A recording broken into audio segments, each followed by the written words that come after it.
Čaute, to je Rišo z RK Design. Na tomto videu si ukážeme, ako vyrobiť takúto záhradnú lavicu. Jednoducho za pomoci obyčajných šroubov, aby výroba nestála majlant a netrvala dlho. Ale na druhej strane si ukážeme aj nejakú ručnú prácu, aby vynikli detaily, prírodné prvky a aby skrátka vypadala k svetu. Keď bez žiadnej ďalšieho zdržovania, pustíme sa na to.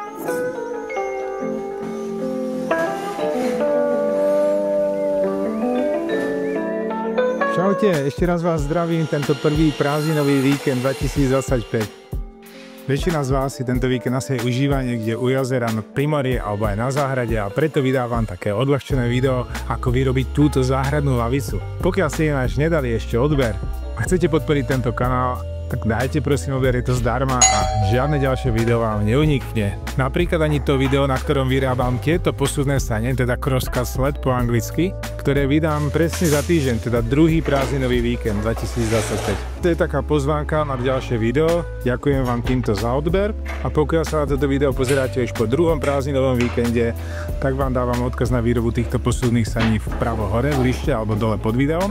Alebo vám dávam aj iný odkaz na iné video, ktoré som robil v minulosti, a to na posuvnú lištu s jemným nastavením na priečný rez, teda skracovanie dreva na šírku, nie na dĺžku, ako teraz vidíte na tomto videu.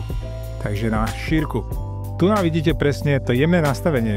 Dá sa to využiť na skosenie týchto nôh alebo na čohokoľvek iného. Hrozne toho neľutujem, že som si toto jemné nastavenie dokúpil tejto lište a vyrobil som si posuvné sane. Lebo pri tejto výrobe lavičky som si to prvýkrát vyskúšal, že človek sa nemusí robiť nejakú šablónu, ale opakované rezy sú vlastne úplne jednoduché. Miesto šablóny si v milimetroch zapíšem len koľko má presne ktorý diel merať a koľko má byť skosenie a podľa týchto nastavení si to presne kedykoľvek opakovane održem. Dĺžka tohoto mnou vytvoreného posuvného stola saní alebo crosscut sleduje 1,10 m. Čo je vlastne taká mnou vytvorená malá formátovacia pila, na ktorej sa dajú rezať dvierka, nožičky na stôl, alebo aj takáto lavica so skosením. Skrátka takéto veci s menšími rozmermi, na ktoré ale je potreba veľká presnosť, idú s touto pilou robiť veľmi dobre a povedal by som aj lepšie než s veľkou formátovacou pilou. Ako môžete vidieť na videu, teraz nastala otázka, že ako tieto diely spojiť. A žiadne iné najjednoduchšie a najkvalitnejšie možnosti ako kolíky alebo domino mňa nenapadli. Ešte môže byť lamelo, áno, ale tento spoj je skôr na drevotriesku a pri masíve ho nerad používam, lebo je strašne voľný. Má však svoje využitie, keď človek spája na dĺžku viac ako niekoľkometrové dosky, ale to podľa mňa není až také presné spojenie a tieto kolíky alebo domino sa dajú nastaviť, že je to úplne flash alebo zarovno. Bočný diel lavice je už hotový. Stačí počkať, než tento bočný diel vyschne a s druhým bočným dielom ho potom spojíme. Pri ďalšom postupe by som vám chcel ukázať špeciálny tip, kedy si tieto dva bočné diely spojím s už vopred pripraveným stredným dielom, ktorý si týmto polyuretanovým lepidlom do exteriéru D4 prilepím, a to pozdĺžným vláknom na pozdĺžné vlákno, teda tým najsilnejším lepeným spojom, aký môže byť, a ešte zafixujem šroubami. Dva bočné diely sú tým pádom spojené so stredným dielom bez použitia akýchkoľvek svoriek, tým pádom je ušetrený čas, ale spoj je stále rovnako silný.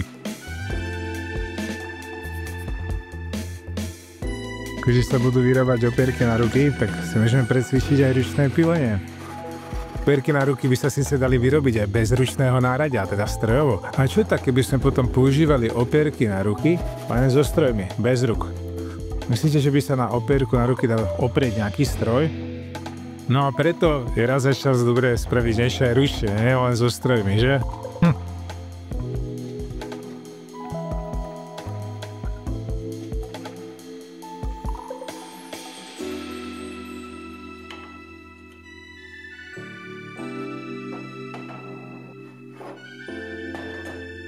A keď máme už opierku hotovú, tak si ju za pomoci kolíka a polyuretanového lepidla do exteriéru D4 zlepíme a stiahneme svorkami. Nakoniec nám tam vznikne ešte taký výbežok, ktorý, keď chceme mať moderné lavičky, tam samozrejme žiadne výbežky nechceme, ale chceme mať všetko čisté, rovné línie a ručnou pilkou japonskou si ho môžeme odrezať.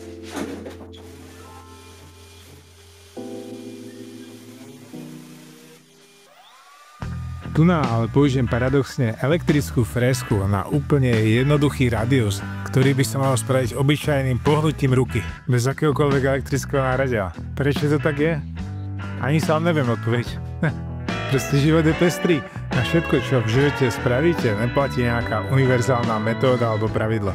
Tu by som vám chcel ukázať tip na to, keď chcete zašrubovať obyčajný šroub do pozdĺžného vlákna. Ako na boku tejto dosky, tak platí základné solárske pravidlo, že nikdy sa nemôže zašrubovať šroub do pozdĺžných vláken. Tieto pozdĺžné vlákna si môžete predstaviť ako tu na obrázku šparátka, do ktorých zašrobujem z vrchu šroub. Ako si môžete povšimnúť, závit to síce chytí, ale nedrží to úplne pevne.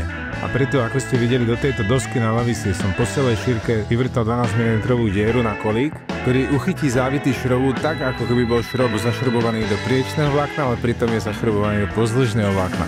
Priečné vlákno moc lepšie drží závit, môžete si to predstaviť na tých šparátkach, že keď ich otočíme bokom, tak ten závit tam drží o moc pevnejšie, ako keď sme to zašrobovali z vrchu. Takže tu je ďalšia ukázka, že žiadne pravidlo nie je úplne všeobecné a každá metóda má svoje uplatnenie. Touto metódou sa napríklad spájajú postele, ale nespájajú sa šroubami, ale špeciálnym kovaním. Cena kovania niekoľko eur, cena kolíka a pár šroubov niekoľko centov. Tam je jediný rozdiel.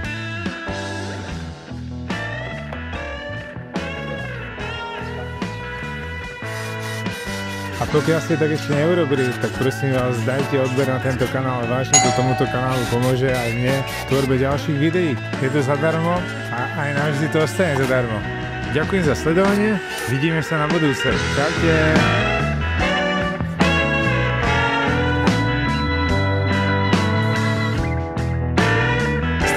Že ono by to